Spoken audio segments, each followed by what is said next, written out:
Hey y'all, Uncle Jimmy here. When you speak for yourself, you're forced to think for yourself. And when you think for yourself, the sports world looks different. In order to enjoy this podcast and this show, you need to have the courage to look at the world from alternative points of view and not be offended when you disagree. Speak for yourself isn't your Twitter, Facebook, or Instagram feed. SFY tells you what you need to hear and not what you want to hear.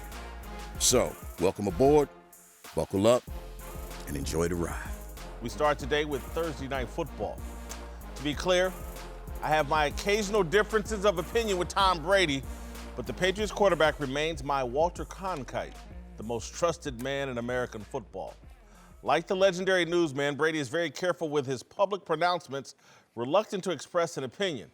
Brady sticks to the facts and lets the public reach its own conclusions. That's why last night was so shocking and so important. Via Twitter, Brady shredded the league's ongoing officiating fiasco, tweeting, quote, "I'm turning off this game. I can't watch these ridiculous penalties anymore. Hashtag Tennessee versus Jacksonville." Brady's sentiment summarized the thoughts of all of us who love football. Last night's game was hard to watch. The refs called 8 holding penalties in the first half and tossed 15 flags total in the first 30 minutes. It was 1st and 20 all night. You spent more time staring at the right corner of your TV screen looking for the yellow penalty graphic than looking at Jacksonville quarterback Gardner Minshew's mustache. Holding penalties are up 66% this year. Some of the blame falls on the sloppy play from players and teams who rarely practice full speed, but I mostly blame the competition committee for mandating this madness. A handful of coaches convinced the league to emphasize holding penalties to stop backside lobster blocks. Now, I love football. I played offensive line in college. I have no idea what a lobster block is, and I damn sure don't know why they have to be stopped. I'm willing to bet every dime I have that a lobster block tastes no different from a pancake block. Let me remind everyone involved in football what the NFL is. It's a TV show. It's created to entertain viewers, not please coaches who want to prevent lobster blocks. Football coaches aren't television producers. You can't let Sean Payton, Mike Tomlin, and Ron Rivera bully the competition committee into bad decisions that ruin the TV show. Payton's little offseason tantrum about a blown pass interference call in the NFC Championship is why the league overreacted, and we now have a pass interference crisis on top of the holding crisis. This is all starting to feel like a reenactment of the Vietnam War. You got football coaches acting like officiating war hawks. It's the same Dwight Eisenhower and spawn domino theory that escalated our involvement in Vietnam. Football coaches believe every problem can be solved by a new officiating rule. Not remotely true. Roger Goodell and the other smart people in charge of the NFL must stand up to the coaches and remind them that the main thing is still the main thing. The NFL is a showcase for its talented and fascinating players, not the old guys throwing flags or the old guys calling the plays. Tom Brady's painful critique gives the league the necessary leverage to tamp down the influence of its hawkish coaches. It's no different from when Walter Cronkite returned from his February 1968 visit to Vietnam and immediately announced that we couldn't win the war and should seek a negotiated exit. President Johnson told a staff member, "If I've lost Cronkite, I've lost middle America." It's good to hear from the coaches, but the guys in the suits who understand the business of football must drive the decision making. So bring back the lobster block, and I'll take a side order of pass interference too. All right, joining the desk now are Fox Sports NFL analysts LeVar Arrington and TJ Houshmandzadeh. Marcellus, does the NFL have an officiating crisis? No, they don't. And I just want to give you a little too late advice. If you knew what a lobster block was when you was in college, boy, you might have made it, bro. I'll tell you, them lobster blocks got on my nerve. When a catch block you like that and just grab you, just that little quick grab right there just throws you off your stride, you never get there. It was an amazing thing. They don't have an officiating crisis. What they have is an expectation crisis from its fan base, from those viewers, from people who are outraged. Tom Brady. Yeah, Tom Brady. Yeah, Convenient of Tom Brady to tweet about this. That's a rarity, correct? Yeah. Yeah. I mean, God, I wonder what's going on in his life that makes him want some of this noise. Oh, Did he just open up the new TB12 Sports Center there, rehab facility this week? Oh, yeah, he did. Did he just go on TikTok like last week and Variety was writing about it? Oh, yeah. Look, always chase the money, man, if you want to know where the message really is coming from. I respect Tom Brady greatly, but this was fueled by the commodity of what he has going on in his personal life. That said, got caught. Yeah, it's real talk. So here's the thing. What's the expectation when you watch an NFL game? Because I know what's going to happen. You say, I want the game to go faster, fewer penalties. And you know what's going to happen? People going to start sitting there and saying, damn, they still not getting it right. Fewer penalties, faster games, and we're still not getting it right. So why don't you call the things that we all see should be called? There is no way to fix this because of human error. There's no way to fix a subjective experience and make it perfect. So me, I sit back. Look, I ain't gonna lie. The Carrera play, that was absurd. That was horrible. But that's going to happen. That has happened. And it's not gonna get me to a place where I'm outraged. I walk into an NFL experience with a healthy mindset that there's gonna be some issues and it may take a little longer, but I'm in love with the product so much. Those are small things to a giant. Is it a crisis? No. It's a problem. It's a slight problem. And what happens is when they start the game with penalty after penalty after penalty, people watching the game, like, I'm tired of watching. I was watching the game, and I'm like, golly, there's so many penalties. And then what a coincidence, third quarter, there's no penalties. So at halftime, they probably got a call and said, slow down on the penalties. Start the game that way so that you don't lose viewers who are tired of watching the game. Big play. You look on the right-hand corner. Oh, it's a flag. This is coming back. And some of these holding calls, if I'm blocking you as an offensive player and the guy's running by and you reach to make the tackle, they call holding. There's no way you can fight me off and make the tackle at the same time, not with a guy running the ball. But all the defensive player has to do is put his arm out there and fall. They're going to call holding. It's a problem. Will I say it's a crisis? No, but it was what a coincidence. Third quarter, there was no penalties last night. It's 100% a crisis. It's 100% a crisis, and it's because it's politically driven.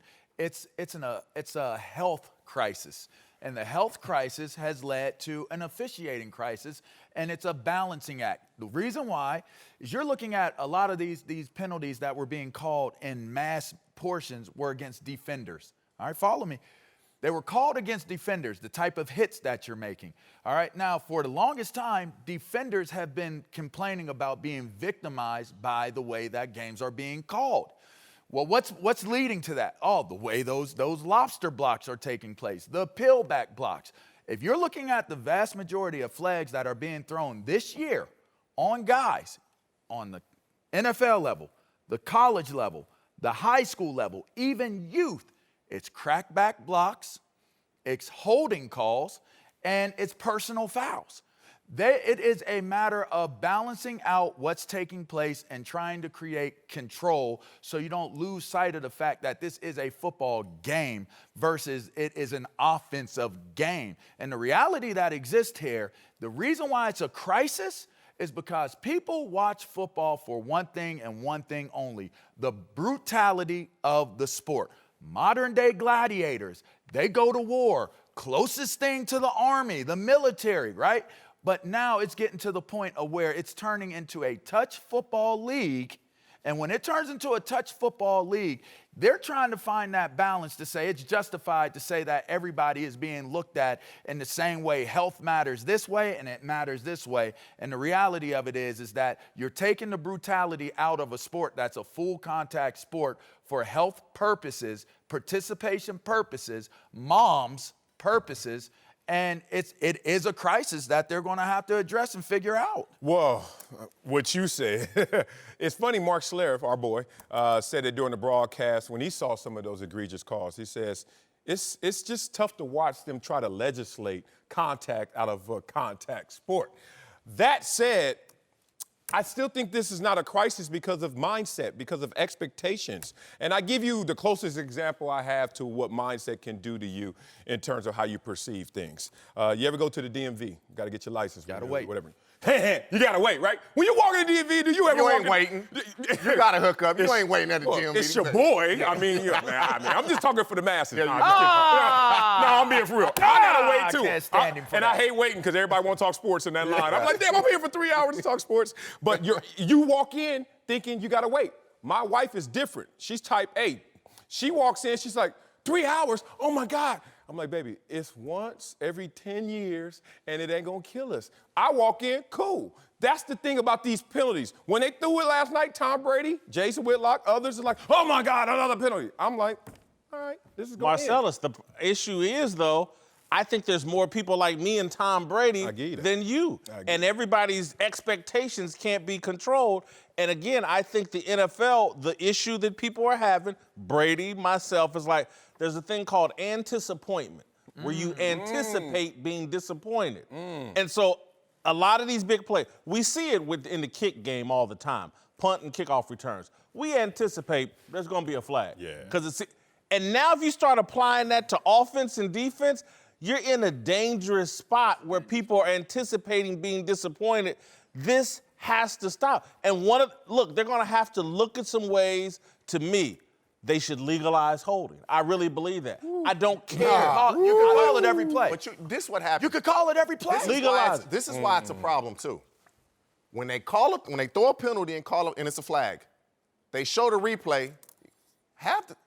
Everybody's holding. A lot of it is ticky-tack. Yes. Now, if you blatantly hold somebody, throw the flag. If it's ticky-tack and he has no chance of making a play, they're bringing back 25, 30-yard gains. People tune in to see touchdown score. They don't want to see 6-3 and 3-0, 10-7 scores. They want to see touchdown scores. The NFL's going to have to get creative with how they address a lot of these issues.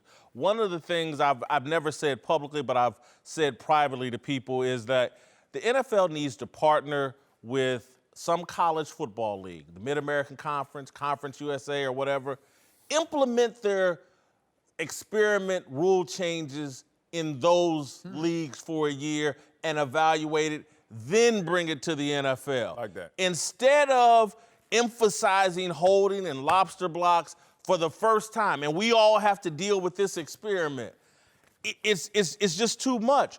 Partner with one of these smaller college conferences, evaluate there some different ways of addressing the game and getting to the bottom of these safety issues, because, LeVar, you're right. Defensive players are like, man, y'all making all these rules to benefit offense, and so now they're giving you one on the defensive side. It's knee-jerk reactions, and I think you're 100% right. You minimize a knee-jerk reaction if you have a testing ground to do it, right? That's the reality of it. But we know how it happens pragmatically on the NFL level. TJ nailed it. They have a points of emphasis throughout the offseason and every single game. We used to see the officials. They'd be in that little side locker room, and they had the little whiteboard with their little points of emphasis. We're going to watch this. And every single year after the competition committee emphasizes what we're looking for, they go out there and emphasize it. And it always starts off drastically, like overcorrection. And then they kind of bring it back to a healthy medium. But that's the NFL as it applies to off and on the field. If there's policy towards conduct, what's the hot button topic this year? No more.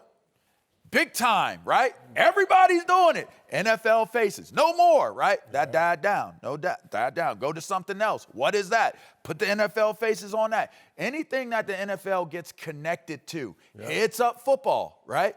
All these things that get connected to the NFL and its brand, there's going to be a very, very aggressive attempt to right what it is that is publicly perceived, the optics of what's right versus wrong. Whether it's right or wrong, they're going to address that. But let's not narrow the focus just to the NFL, man. If you think about it, to illustrate, this is the same dynamic that a police captain walks in front of his crew and says, got a new directive. A lot of jaywalkers out there, aren't there? Get them. Wink. Go get them. Get them. You know why? We know why. And then they go out there and get them. Then you sitting there complaining, man, it's just jaywalking. Hey, bro, I let you slide. It's still a law. It's still a law. And look, you still holding. And now everybody like, oh, Bernard, why you call it holding? Why am I jaywalking? Because, bro, they are emphasizing. I wonder where refs come from. I think they're aliens altogether. I don't blame on spaceships. I'm not blaming them. I don't blame the refs.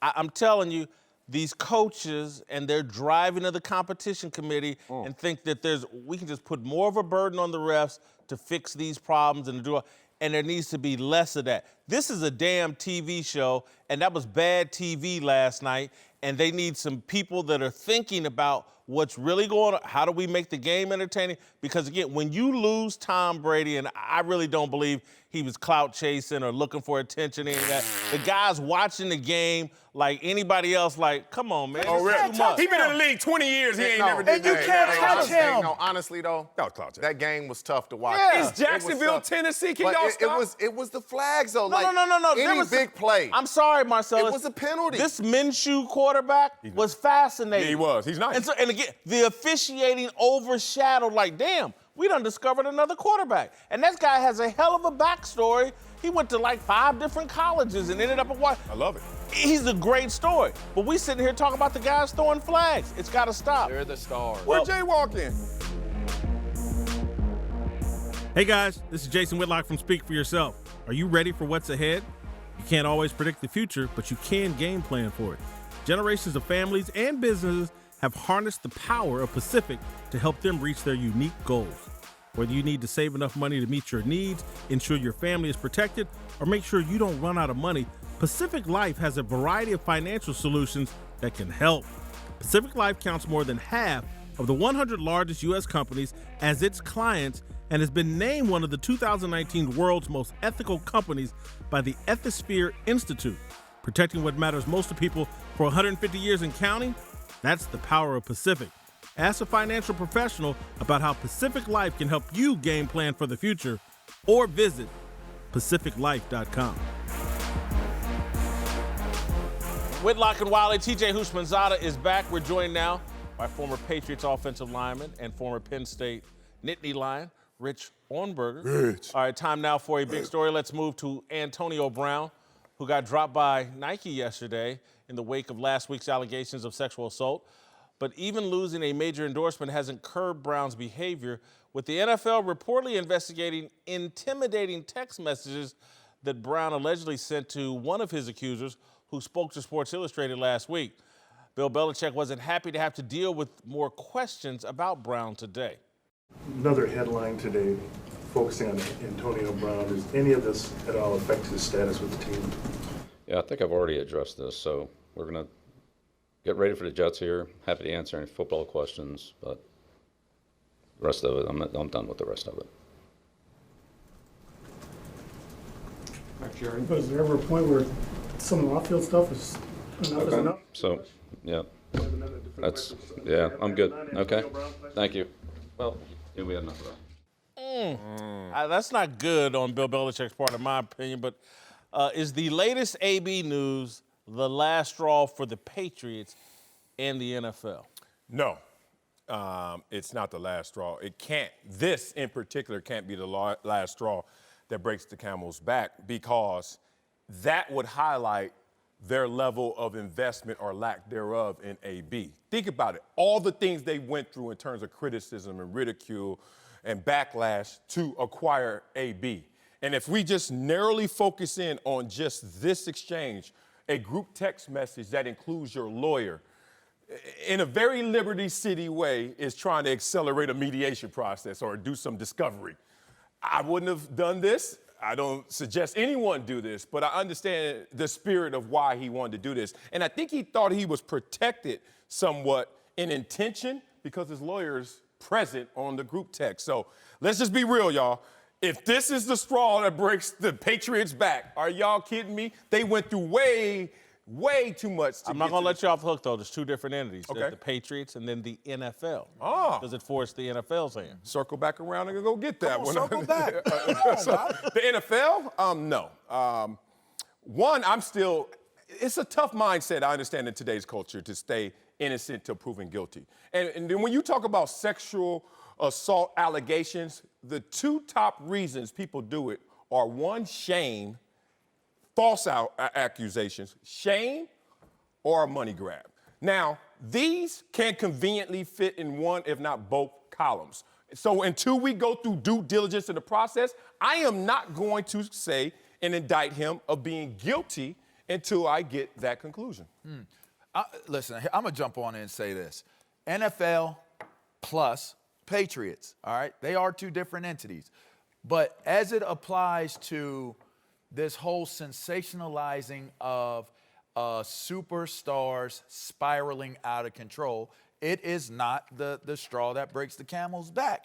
It has to be a relevance that says we must and have to make a decision on what we do with this brand and this entity, okay? When you're looking at a guy and it's crazy how our society works, but when a megastar is sick, we're waiting and waiting and waiting. When are they gonna die? When are they gonna pass away? Are they dead yet? Here's the rumors. It's the same exact way we treat business with personal lives of superstar athletes, right? So the reality of it is, until that death takes place, like proverbial, figuratively speaking, until something lands down where the NFL and the Patriots, the organization, have to address it and adjust to it, it's not a straw at all. It doesn't even matter. We haven't reached the point of diminishing returns. We haven't. Because in these cases, as we've seen with Tyreek Hill, as we're seeing with Kareem Hunt, who's serving a half-season suspension, he'll be back and he'll help the Browns a lot on that rushing game. Yeah.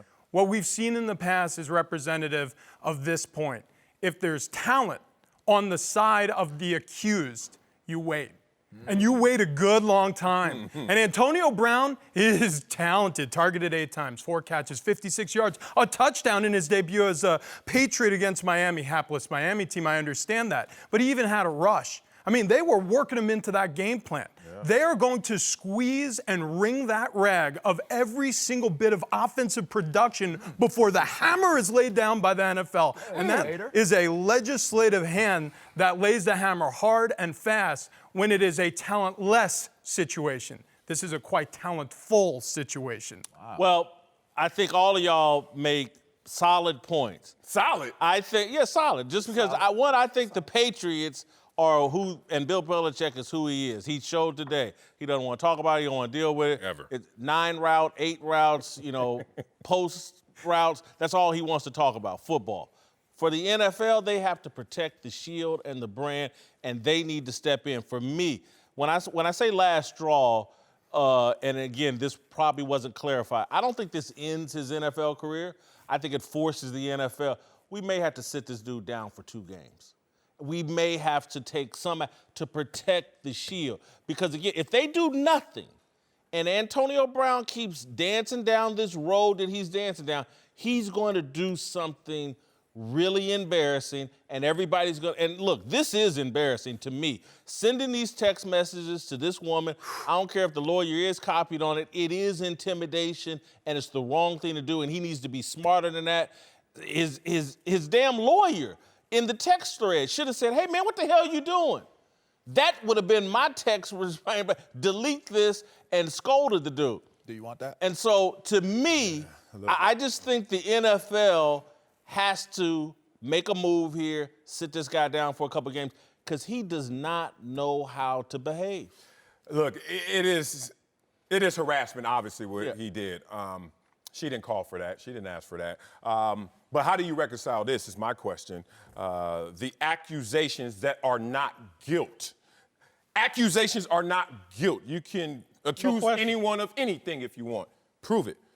But how do you reconcile that with, AB, you need to pay a stupid tax? And we know the stupid tax is something that we've all had to pay at a certain time, especially in the umbrella of circumstances that allowed you in the first place to become a New England Patriot. So I understand we have to balance that out, but 2-game suspension for that just seems... You know, an innocent man can still intimidate a witness or intimidate a jury. Yes. Even though he's innocent. Fair. Great point. But here's the problem. It's not a problem, it's a slippery slope. The slippery slope of the reasoning that you give is when you have a situation where an innocent man could possibly be innocent versus guilty, it's a 50-50 shot either way. So if that person truly is guilty, then now you got to take course of action that is suitable for that person. But if that person truly is innocent, you have to protect that. He's not as well. Innocent. He harassed this woman unfairly. And I agree with that. The reality of what I'm saying here is when you have those situations where you deem it, here is a reality, what took place, you handle that. I don't think it calls for indicting the person and making them guilty when it could become a precedence of how you are forced to handle things moving into the future. Right. That's dangerous. Look, this is the court of public opinion conversation. You guys were just talking about the flags in the NFL and the penalties, and this is an entertainment product after all. This is it. We're the jury right now. You, LeVar, Marcellus, Jason, me, Rich Orenberger, watching football on television. Do we want this dude on the field or not? That's what this all comes down to. Remember, this isn't a legal investigation taking place. This is an internal, operational NFL investigation taking place right now in order to find the most entertaining outcome. Wow. Antonio Brown will play if that hasn't tipped in the balance against the NFL's entertainment. Look, I'm gonna give you another example. Right, Jussie Smollett was entertaining on Empire, but he became so toxic and polarizing, they had to take him off Empire. Antonio Brown, with this text message, is moving into that Jussie Smollett, so toxic, so polarizing. We got to sit this dude down until he learns how to behave like a normal human being. The only problem with that example is there were legal situations. He has that no played out. business texting this woman any damn thing. I agree. He's hindering the investigation. Agreed, but with Jesse, the situation turned into him losing his freedom. He was incarcerated. Briefly. But it took place after. All of the results took place after the Absolutely. incarceration. Unavoidable. Whitlock and Wiley, TJ Houshmandzadeh, and LeVar Arrington are back. Let's move to Kansas City, where the Chiefs host the Ravens in one of this weekend's biggest matchups. Patrick Mahomes has picked up right where he left off last season, while Lamar Jackson has turned into a major passing threat almost overnight. And while Fox Bet has the Chiefs as a 5.5-point favorite, anyone wondering if the Ravens can go toe-to-toe with the Chiefs' high-octane offense should look at the numbers. The Ravens actually lead the Chiefs and the rest of the NFL in points per game, offensive touchdowns, passer rating, and total offense. Don't be fooled by the numbers here. The Kansas City Chiefs going to run roughshod over the Baltimore Ravens this weekend.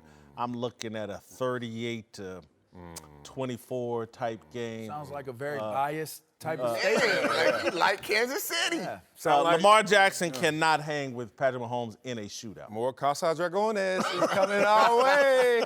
Was that a bet? Was that an offer? Oh, you can You have said all about that you 14? want. How much you said? 14? I said 38 I know to 24. Did I say 24? Yeah, I said 24. But I'm not giving up 14 points. The so line is 5.5. What happened to roughshod? We're starting to lose a little of that. I mean, roughshod is over 14. I mean, I'm just saying. Roughshod in my neighborhood is 7.5. Okay. Look, I hate when people say, well, don't be fooled by the numbers. No, I'm going to be fooled by them numbers. Number one. And you played this team last year when you had a lesser version of Lamar Jackson, and it took overtime for that same Chiefs team that went to the AFC Championship game to beat them. I understand that the Chiefs are as good, if not better, on offense and certainly better on defense, but damn, the Ravens are better as well. So respect to what this game is going to be. I think it's going to be closely contested. This is, if you guys remember last year, the Rams-Chiefs game. Remember, it was 54-51. And you think Baltimore's going to score 50 points? if you ever yell at me like that again, no! Damn, you cut me off mid. Well, I said, only reason I brought that up is because the loser of that game, which happened to be Patrick Mahomes, was not thought of any less. And I think that's Lamar Jackson. They're gonna just keep this going. It's gonna hit a ceiling. I'm gonna give you 7.5. That's a great point. Okay, that's all I said. It was a great point. But if you ever That's the best point. That was the best point. 7.5 Casa Dragones? Yes. No deal. I said 14. No, that's too light. Too light. No. I look at it like this. The question being, can Lamar hang with Patrick Mahomes in a shootout? Yeah. Yes. The better question is, can Patrick Mahomes hang with Lamar Jackson in a shootout? That's the better question. And I'm going to tell you why. Here's the reasoning behind it. All the pressure coming into this game is on Patrick Mahomes. No, it's not. 100% it is. This man's holding the MVP trophy. Ain't no pressure on Patrick Mahomes. Make my point, Whit. Go ahead, make my point. A reigning MVP all right, to a guy who is trying to carve out what his niche is in this National Football League. The pressure and the spotlight is on your boy in Kansas City. So the reality of it is if they get into a game, they are expecting. Who are they expecting to do it? Patrick Mahomes. Okay, we get into a shootout. Who they expecting to pull it out? Patrick Mahomes. Okay. I appreciate you being with me. The bottom line is, can Patrick Mahomes live up to all of that pressure that's on that man to perform with a dude coming in surging the way that Lamar Jackson? The key word is coming into Arrowhead Stadium. Can Lamar Jackson hang with Patrick Mahomes? He can and he will. He has a better supporting cast. Now, I'm with you with one thing. Who has a better supporting cast? Overall team. His defense is going to slow Patrick Mahomes down. Now, as far as offensive pieces, Patrick Mahomes wins that. I'm talking overall team concept. Now, the part I do, numbers can be deceiving. Yeah. And when I say numbers can be deceiving, this is the NFL. But they did play the Miami Dolphins. That's fine. And Arizona Cardinals. That's fine. So they are number one in all those statistical categories for that reason. When they start playing real teams that are trying to win, but the Dolphins really aren't trying to win. That's gonna try. Real teams like Oakland and Jacksonville, like the real. Did you see Jacksonville's defense? Did you see that same team play like that week one? Hey, wait, hold on. How didn't many think wins so. does Miami have? Zero. How many wins does Arizona have? Don't do that. Zero. Don't do that. Oakland has won a game. Okay. Jacksonville has won a game. Game. And so if you Not want the to same base team. it up, Only one game separates Not the same them. team. Game. You acting like, first of all, in the power rankings, we are not separating those four teams too much. Maybe with Minshew, we're gonna start to separate Jacksonville, Oakland. Let's be real about this. This.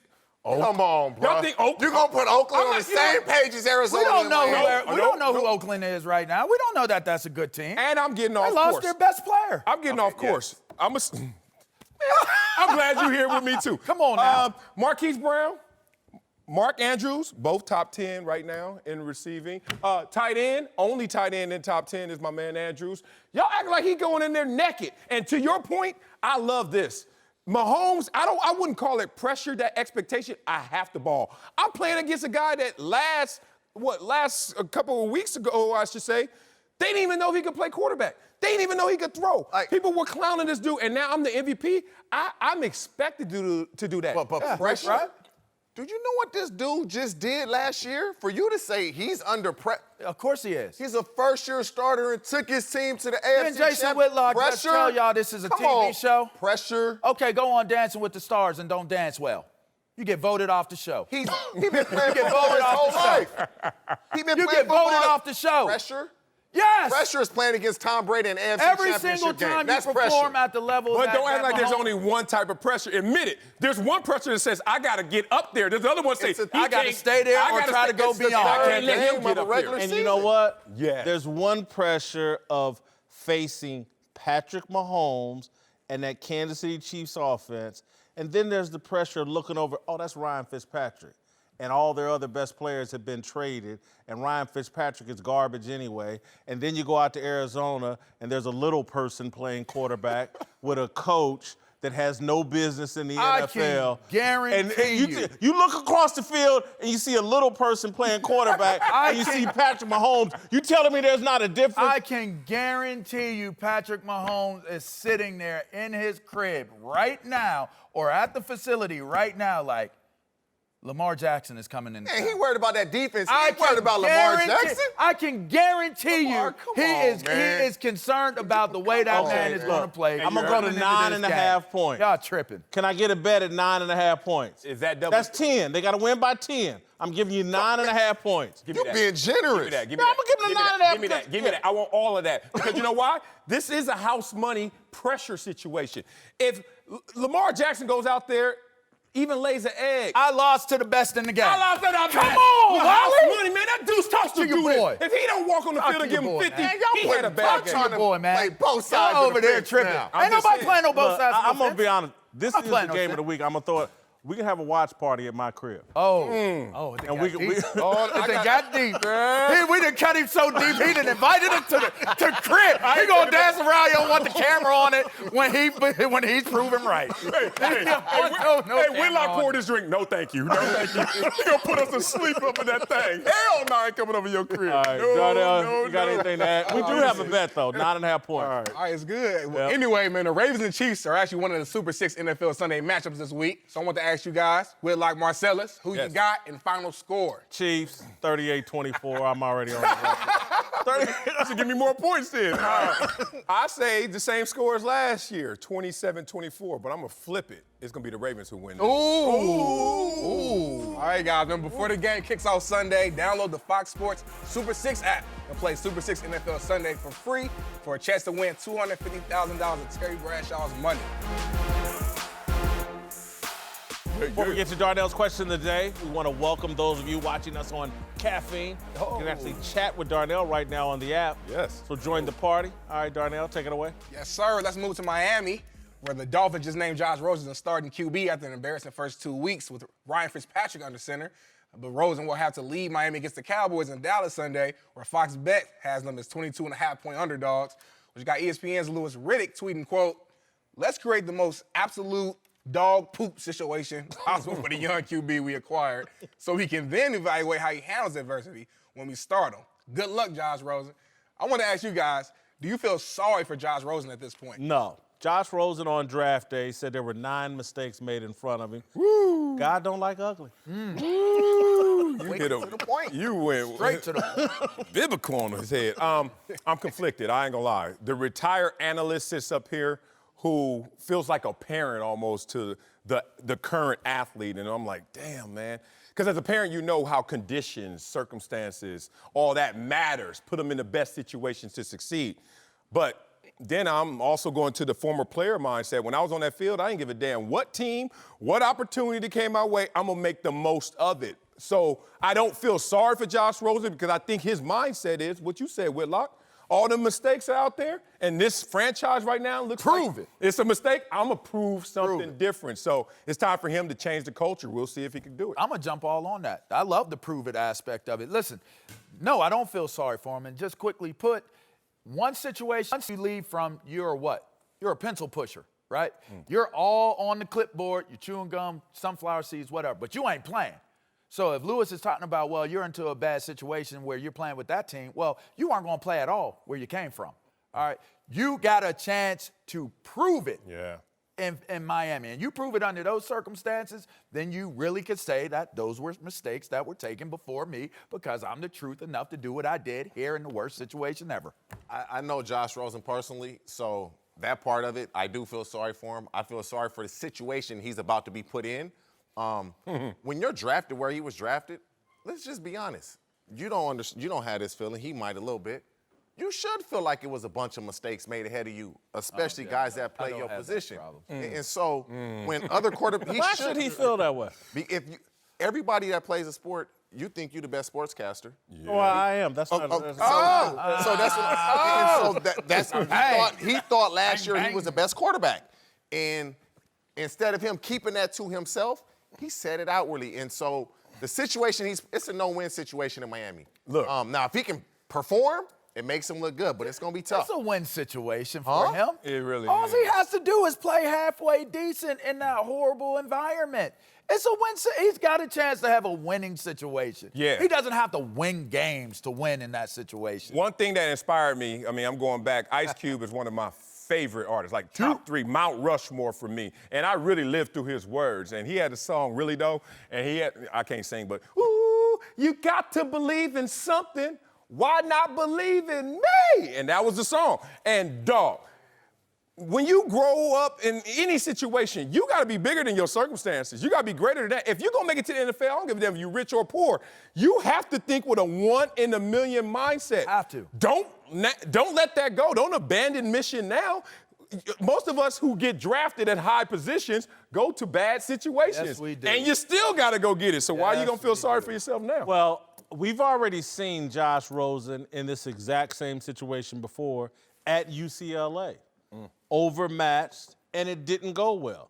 Coach got fired. They didn't win a lot of games. Injuries. His He was hurt. injuries. He got drafted high. Well, he got drafted high, but he He won. Look, he was the number one quarterback coming out, the number one prospect coming out of high school. He was supposed to be, in his mind, number one. Had he played better at UCLA, that would have happened. I don't have high expectations. He's playing the Cowboys. He's about to get trounced. I What think if the he line doesn't? is like What 23. if he does? But what if he doesn't? Whitlock. That's what why you happened? can't feel bad for him, because there's the what if factor. What if They he gonna say doesn't? the Cowboys wasn't ready to play because they were playing the Dolphins. It's Minshew. We just saw it last night with Minshew. Like Jacksonville. They sorry butts from last year and this year. Oh, y'all get destroyed by KC. How's Jacksonville feeling and looking right now going forward? It's because he went in there and believed in himself, and he just took advantage of the situation. That's a good point. Joined once again by LeVar Arrington and TJ Houshmandzadeh. All right, let's return to the NFL. The Jalen Ramsey trade demand saga and the growing belief that NFL players are flexing their power. Yesterday, during a podcast interview, Ramsey told Nate Burleson that he demanded a trade because the Jacksonville Jaguars executives and or coaches disrespected him in a private meeting. Ramsey said, quote, "Some disrespectful things were said on their end that made me walk out and call my agent as soon as I walked out. I said, it's time. My time is up here in Jacksonville. I said, I want to ask for a trade. I was truly at peace, like I wasn't in a mindset of making a decision while I was angry. I was completely calm. I still stand by that decision to ask for a trade." Okay, he wasn't angry. He was perfectly calm. But he demanded a trade the moment he walked out of a meeting? My ears are 52 years old, and that sounds emotional and angry to my ears. It sounded like team president Tom Coughlin, general manager Dave Caldwell, and head coach Doug Marrone shared a few inconvenient truths, and Ramsey got lost in his feelings and panicked. These millennials are so damn tender. They want to be lied to. Jalen, here's the truth, bro. The Jaguars can win the AFC South. Look at your division. The Colts don't have luck. The Titans are stuck with Marcus Mariota, and the Texans can't protect Deshaun Watson. Jacksonville's defensive line and this new kid quarterback, Gardner Minshew, are good enough to win the AFC South if you would just shut your mouth and handle your business. But too many of these modern players want to be coddled rather than coached. Yesterday, Richard Sherman chimed in on Ramsey and all the other alleged examples of player empowerment. Sherman said, "I think these organizations are going to treat their players with a lot more respect and admiration and just appreciation. I think sometimes you say, hey, we got you young and you're cheap and we can just ignore you and treat you however. And I think players are becoming more volatile and more frustrated and more angry, and they're best to get out of those situations." All right, let me explain what's really going on. It's the rookie wage scale the players' union agreed to in 2011. Jalen Ramsey and defensive end Jadeveon Clowney, who was traded from Houston to Seattle, are just trying to escape the ravages of a bad deal their union cut in the last CBA. Ramsey and Clowney are underpaid because of the restraints of the rookie wage scale. The players' union wanted to control rookie salaries. The players' union put the handcuffs on Ramsey, Clowney, and others. But let's blame the owners for mistreating and disrespecting the players. Hey, guys, blame DeMaurice Smith and a union that wants to constantly make war with the billionaire owners turning football players into millionaires. All right, Marcellus. Woo! Get us started. Is the NFL or the CBA mistreating Jalen Ramsey and other young stars? No, the NFL, no, the CBA is not mistreating them. This is a grander issue than both of those. One, let's talk about DeMaurice Smith, DeMaurice, whatever you want to call it. I respect my man, but I always mess his name up. D. Smith. D. Smith. D. Smith, there you go. There you go. He was listening to the players, those veteran players. I remember hearing about them because I was at ESPN at the time, and those veteran players were complaining. Yes, Sam Bradford got $50 million guaranteed. Marcellus, I was in the meetings. I was a player rep. Okay, I'm gonna leave that at level to you because all D. Smith did was listen to his constituents and say, you know what? I'm going to do what you guys want. So I'm gonna absolve him of issue there. But let's talk about the greater issue with me. It's a battle, and this is an age-old battle no matter what your age is. It's a battle between convenience and commitment. And if you think this is just about Jalen Ramsey and his new power level, I'm here to tell you that it doesn't matter how old you are, this is what you go through. Let's talk about it. We talking about Jalen Ramsey right now. 2 years ago when the Jacksonville Jaguars were in the AFC Championship game, would we been talking about this? No, probably not. He's in a different place and different value. Let's talk about Lonzo, one that changed the Triple B name right now, and his commitment to what he started. Is it the same? It's broken and all those issues. Let's talk about Colin Kaepernick and what he started and his commitment to it, or the battle of convenience when things get rough.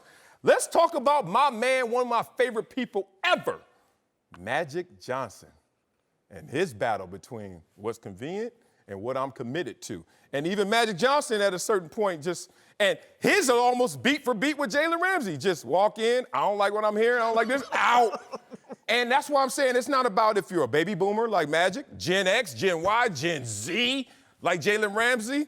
We all get to a place where we have this confliction of the convenience of doing something versus the commitment of doing it. And I always describe commitment like this. Commitment is when you have to do something and you only do it when you have to do it. Think about that. You only do what you have to do when you have to do it. Jalen don't have to do this no more. He ain't got to sit there and just take all this stuff. Coach 3 years ago would have said to Jalen whatever he wanted. And Jalen was building. Now Jalen's in the position, I ain't got to take that. And the list continues on and on. It's just a simple battle of empowerment that once you get to a certain place, you're guilty, I'm guilty, we're all guilty. You start to have this different equation. I have a bit of a different approach on it. My kind of take on it is, and I can remember when things turned personal with me in Washington. Once it turns when personal. your play slipped? Yeah, nah, my play didn't slip. Okay. I was coming off my third Pro Bowl. I was coming off my third Pro Bowl. Go ahead, I was balling. First pick. Go ahead, LeVar. Okay. Go ahead. And the reality of it, that's slick though, right there. That's real slick right there. Yeah. Hey, here's the reality of it is that if we recall how everything started, the point that I was going to make is once it becomes personal, you can forget about it being about D. Morris. You can forget about it being about CBA agreements. This is personal. This is a situation that's playing out in Jacksonville that's personal. Now, whether it started before or after the Brinks truck situation, it was brought to the forefront when Jalen pulled up in that Brinks truck, all right? I'm letting y'all know right now, with Ha-Ha getting off of the truck, I'm here to get paid. I'm pulling up. I'm putting everybody on lock. You see the bags. Pay my boy. Pay me. Me. I got off of that truck. Brinks truck, pay me. What did I say when I was on the show? Coach Coughlin probably sitting somewhere in his office somewhere, and they probably had to get a defibrillator to come get that man and save his life, because that's probably how bad that impacted that. I know him personally. Yeah.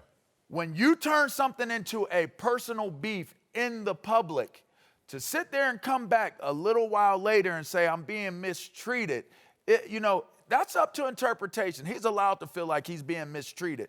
But the reality of it is that this whole thing has turned personal. And I think that what he's trying to say is that this situation has turned so volatile and so it's so corrosive in his mind, right? It has turned so bad that there is one thing about, my mom always told me, once that milk is rotten, there is no salvaging rotten milk. You got to throw it away. You can't sift it or Jaguars strain it. owner can throw a bunch of million on it. Well, hey, I think it's bad. It's bad. It all boils down to he showed up in the Bring trucks. You know why? Because him and the agent were negotiating behind closed doors with Jacksonville. They offered him X amount. He felt disrespected. He shows up in the Bring trucks to let them know, I want to get paid. Now they're disrespected. And was he angry when he walked out of that meeting? Yeah, he was angry, but it was a different type of anger. It wasn't a loud anger. It was, I'm pissed off, but I'm calm about it, but they really disrespected me. The CBA is designed as such where when we were sitting in the meetings like Marcellus talked about earlier, we're in those meetings. And the whole thing was the owners wanted to stop paying that rookie wage scale or stop paying Sam Bradford $30 million guaranteed. Oh, it's going to go to the veteran players. But that's why they're owners, because they hoodwinked us. And it was, it's not going to the players. And you hoodwinked yourself. Ooh. True that, because our leadership at the top, and it happened. It happened. But you look at Jalen Ramsey. Look at all the guys drafted in the top 5. They all have deals except for Joey Bosa and himself. And so, Jared Goff, new deal, same draft class. Carson Wentz, new deal. Ezekiel Elliott just signed a new deal. So Jalen Ramsey's looking at it from the perspective of, where's my deal? If you guys want me, you can't tell me you want me. You got to show me, and you show me with the money. Well, period. Shad Khan just came out today. Yeah. And said, I want to make you the highest paid cornerback. The price is going up now. Highest paid cornerback ever, and I love Jalen Ramsey. See, this is what we need to educate the youngsters about. And if their agents are not going to do it, let's just do it as former players. Amen. There's a finesse to this. Come on. I mean, so what? Everybody else has gotten paid. You expect to get paid, but how you approach it is where it's all. But you know, when you talking talking to your agent, and we gonna get this done, we gonna get this done, we gonna get this done, and it doesn't get done, you start to get frustrated. But what's going on? But you start to get frustrated. Great. But you don't act out and devalue yourself. You don't act out. This is a classic situation where Jalen is putting himself in a compromising situation because by sitting there going after it the way that he's going after it, it's making it volatile to give him that money in a different organization. No, not just the organization that, here we go. No, because the one that we're in right now currently. Whether he gets the money from Jacksonville or somebody else, he's getting it. No, we know that. So it doesn't matter. Going to look at the information. Again, you said it the other day. Yeah. Why do you have the combines? Why do you have all of these interviews? They go back to your grade school and talk to the principals that you had about what type of person you were when they're getting the information on you. This is going in book. They're going to look at the fact that he's disgruntled. Every single time there's a situation, he's going to get disgruntled. I think you're right. At 24, 25, he's going to get the money. Yeah. I think, but he can get it right here in Jacksonville. That's a good team. They've fallen into perhaps another quarterback to go along with Nick Foles. I just don't think there was any reason to react emotionally. Although Jalen Ramsey and his agent may say, by demanding this trade, may have forced the owner to step in and say, we'll give you the money. Yeah, people don't understand it does affect you. You're right in the short term, in the present tense. Ask T.O., As Dez Bryant. Your first at bat when you're 24 and you balling, you can go up. No, let me finish this one. How many years did T.O. play? No, let me finish this one. Your first at bat when you're in your 4th year, you can get 3 strikes. Your second at bat, they're going to give you 3 strikes. Your third at bat, the first pitch, you're out. And you're like, what just happened? Because it was counting. Maybe you didn't see it. Maybe you wasn't counting with them. But when you get to a place where these greats don't even get to finish their career in proper decline, I agree. Guess what? It's coming back to you. I agree with It's in the book. LeVar, I'm going to let you go, but I got one more comment. You can go. You got a football game to coach. No, seriously. You got a football game to coach. You got to go. I just want to make one other comment, though, before we go.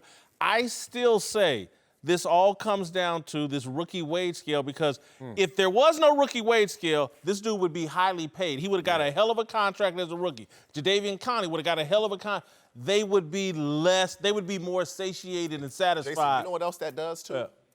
The old contracts, Sam Bradford would have signed for whatever he signed for. It raises the bar for everybody else. It raises everything. So when that drops, now the franchise tag has lowered.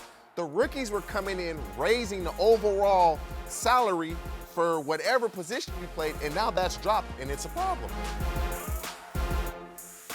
All right, welcome back. Whitlock and Wiley, TJ Houshmandzadeh, and Rich Orenberger are back. Let's move to Cleveland, where Baker Mayfield and the Browns will look to get their season back on track Sunday against the Rams. After a great rookie year, Baker had sky-high expectations coming into this year, but the former Browns offensive lineman Joe Thomas just called out the young quarterback, saying his struggles so far have been surprising and unsettling. Question here is, optimistic Baker bounces back this weekend against the Rams? Yeah, exactly. That's tough for me because if you look at Baker Mayfield right now, people are getting closer to the edge of not saying fraud, but hot air balloon. Like really? Like, I mean, let's just go for real, short time frame. When he got drafted #1 overall, there was a collective shock. Like, whoa, okay, but all right, we'll move past that. You had a great rookie year, and now we're kind of like, you talked it, now you're not walking it, and I think we're just at that edge right now. So tough sledding for Baker. He needs this one.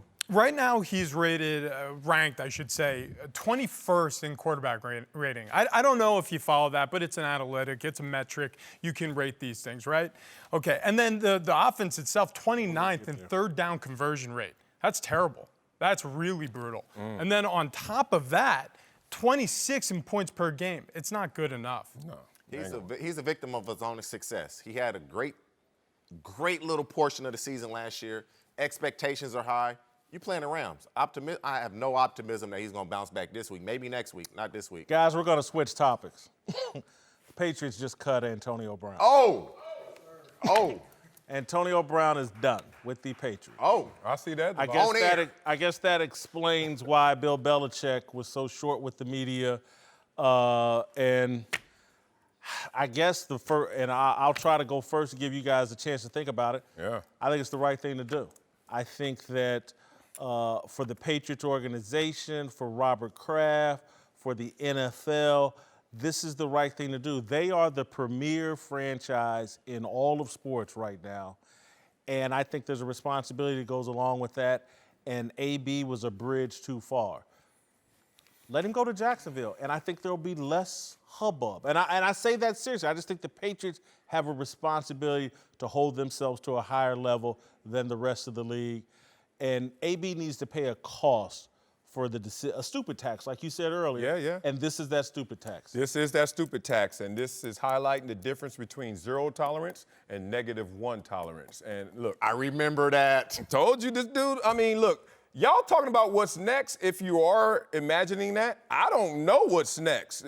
If you can't survive Belichick and the Patriot way with your issues, where else are you going to go where we're even going to think we can contain any parts of this? So what organization signs up for someone who seems like that their discipline is totally going to undermine whatever your culture and discipline is? I don't see where it goes. I was in that locker room. I was indoctrinated into that culture. And one thing I can tell you from experience is when you have a situation like this where the PR is in one hand, public relations, and you have the talent in the other hand, when the talent outweighs the public relations negativity, well, then you're in business. I think when they signed him, the civil lawsuit, that put the measure right in balance. So the tipping point now is the fact that he's harassed through text messaging in a group text against his accuser, or one of his accusers. And I believe full-heartedly that Bill Belichick probably gave him the last warning speech when he signed. And this was no flippin' conversation. He's a man of his word, and so he sent him packing. And you know what? Organizationally, sends a great message to the rest of the locker room. Yes. Nobody is above the team. Nobody is going to have exception above what we're trying to do, which is play championship-level football. And so this was a cut bait. Go fish in a different hole. Let's go win a championship without him. It's exactly what Marcelo said about a week ago. -1 tolerance. And so when they signed him, this is what you have to abide by. This is what we expect from you. He didn't follow that, we getting rid of you. And that's why the Patriots, I said it last week, when people sign on to play with the Patriots, it's like you're scared. You walk in the tightrope. Yes. And when they do this, it's like, Bill Belichick ain't playing. Why'd you sign him? We signed him because he knew, don't step over the line. He stepped over the line, they got rid of him. Hope he learns from it. No, he ain't gonna learn from it. I tell you why he hasn't learned from it. AB tweeted this. Did you just see the tweet he put out? So Yeah. he knew he was on -1. Thank you for the opportunity. Go win it. And why is your primary concern to give us the alert before even the Patriots could get that alert out? Think about it. In a loose term, this is the resisting arrest. This is somebody saying, look, man, we got a process here. We have a culture here. We're going to do something new. And you right now are trying to act like you're not hearing these statements, these commands. And because he cares more about our reception in this moment than actually what his commitment was to that culture, where are you going, bro? But let's find out where it goes. I'm not so ready to say that Antonio Brown is a completely lost cause, especially if these allegations somehow are worked out. Because, again, talent. Somebody will give talent a chance. Here's the deal. He has not run into an impasse yet. He was in Pittsburgh. They gave him everything he wanted. You want to Facebook Live our in-locker room conversations? No problem, AB. You want to complain publicly about coaching? No big deal. Cast stones and aspersions against our starting quarterback? All you, bud. He forced his way out of Pittsburgh. That's what he wanted. He forced his way out of Oakland. That's what he wanted. This is the first impasse he reached. Not on our turf. If you can't do it on our terms, we won't have you. So let's see how he reacts. Buffalo was in there as well. Forced himself out of Buffalo. Here's my issue with AB. And again, it's what Rich is talking about. He needed to suffer some consequences for his bad behavior. Mm-hmm. This is it. And so I think I would like to see him work on his personal issues the rest of this season. And if he sits out the rest of the season, or just a significant amount of time, I'm not going to complain when he comes back. I'm not either, but why do y'all act like he suffered consequences just now? He, once again, another place he forced himself out of. Nah, he didn't force himself. You send that you send that, what happens with is no tolerance? When you get away with things for so long, you think, all I did was send Again, it's like a Zeke. Remember, I can't remember how you phrased it with Zeke. He thinks he's moving into the safe zone, but he really doesn't know what the safe zone is. I remember that. And so that's what AB thought, well, I'm copying my lawyer. So this is, because again, compared to the text message he sends other people with all the, go look at what he sent to the other woman, to her. This to him is like, well, I'm safe here. I've copied my lawyer. I haven't called her a name. I'm just intimidating her a little. He's from Liberty City. He didn't have parents. He's come from a tough situation. He needs some time away from sports and away from being showered millions of dollars just because he can catch a football. He needs some time. He needs to be set in time out and be taught how adults behave. And again, if he pays a penalty, I'm all for bringing him back into the NFL. Don't go anywhere. We're going to continue with the AB conversation. No Uncle Jimmy today. We'll have some more on the Patriots and Antonio Brown when we come back. All right, no Uncle Jimmy today. We have serious breaking news. The New England Patriots have officially released wide receiver Antonio Brown after allegations of sexual assault, and then the new allegations today, or last night today, released about AB sending text messages, harassing text messages to one of his accusers, a woman that accused him of misconduct in a Sports Illustrated article last week. Patriots have let him go.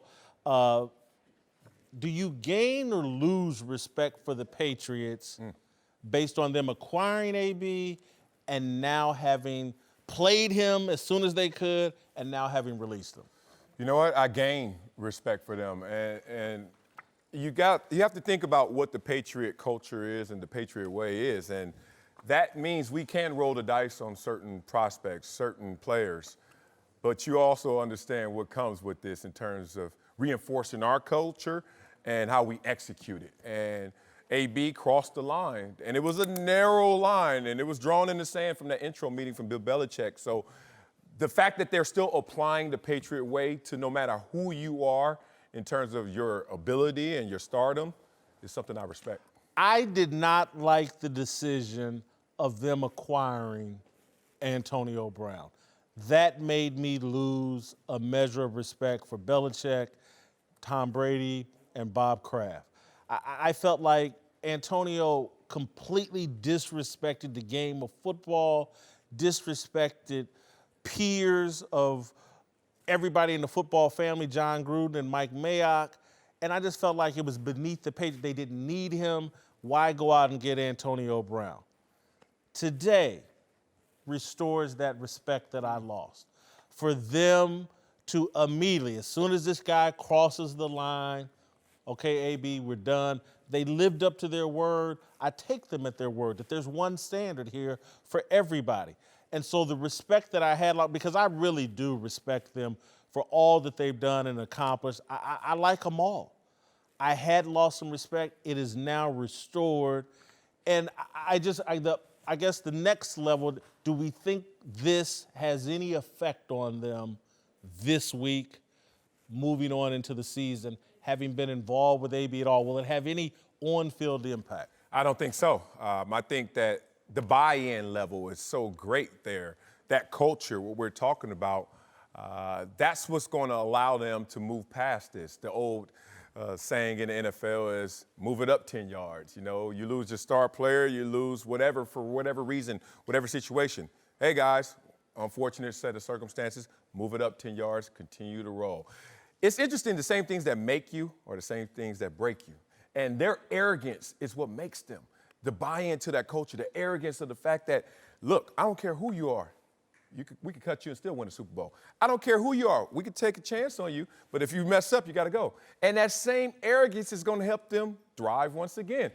We lost now our best receiver. I mean, this guy's a future Hall of Famer. Whatever. Just keep on rolling. That's the Patriot way. Do you think AB plays again this season? I think there's a chance that he does after about week 8. After some of this smoke clears, I think another team gives him a chance that's in a possible playoff push. In what mindset, in what rationale? It didn't work with the Patriots. You went from the bottom to the top. Why do I think it's going to work somewhere in the middle? That's the thing. Like, what's going to resonate? What is he going to internalize in terms of discipline, responsibility, accountability that fast? How can you? We got 10 seconds. Does he play next year? Next year. This is more of a personal health issue rather than him just playing the game of football. All right. Thank you. Great show. We'll see you on Monday.